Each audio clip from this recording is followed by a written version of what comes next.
This is Dewey Henderson with his 2018 U.S. History Project.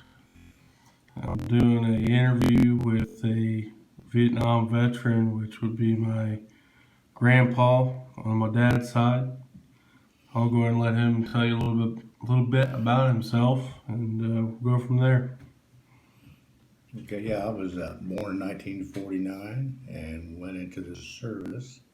Of course, I'm born in Decatur, Illinois, but I went to the service 69, 70, went over to Vietnam and spent a year over there, fun in the sun. And I guess you'd want to know a little bit about what company and stuff I was in. I was in B-17, which was actually Custer's old unit. That's not a very good sign, but that's just the way it was.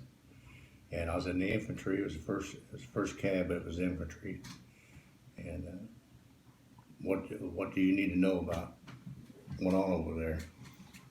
Well, I'd say once you got over there, I guess, what do you feel that was your number one goal while you were there, or what was the number one thing you guys were trying to get, accomplished over there while you were there, What was the number one, Well, we were trying to free the South Vietnamese from outside people coming in there and taking over their country, telling them what to do. So to free them from that, and to get over there alive and get back alive. All right, and then what was your first thoughts when you got the letter, or when you first realized that you were, being drafted or going to the war? What was your first couple things you were thinking when you got that? Well, at that time, everybody just kind of knew that if you got drafted, you was going to go to Vietnam. So, yeah, that was my thought on that pretty quick. I knew I was going to have to go. So. Was there any part of your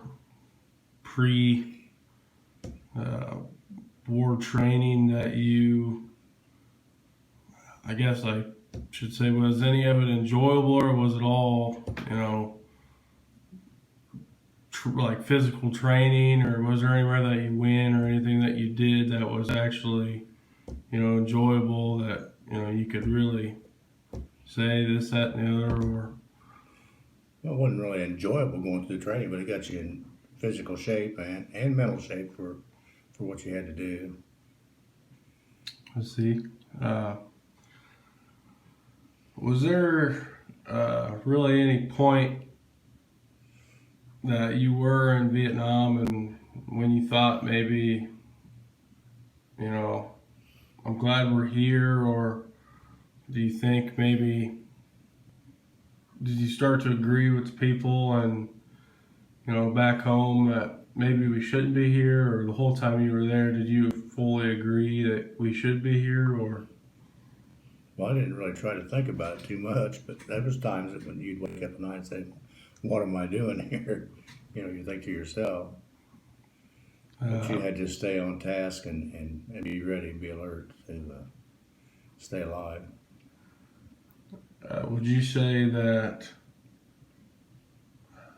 I guess, when things were over and, whenever you got sent back home,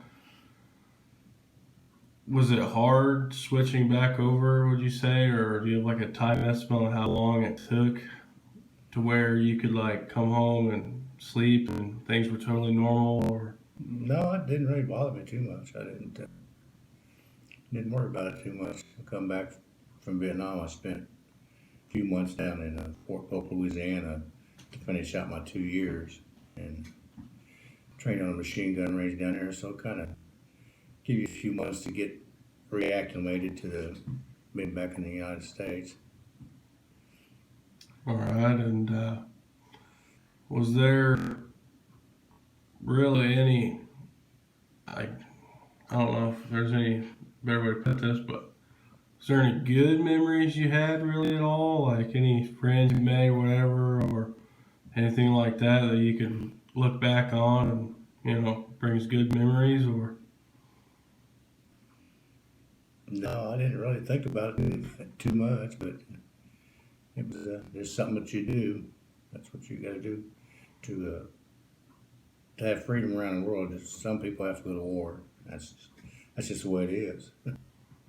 I see, and I mean,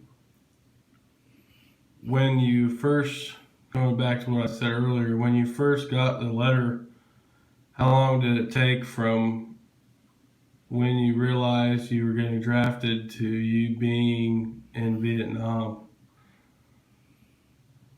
Do you know how long it was between that and you were there?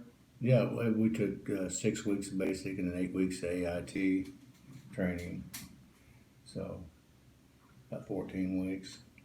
2 weeks, all right. And I guess that's pretty much all I needed to know on that. So appreciate you coming over and appreciate your service. And that's it.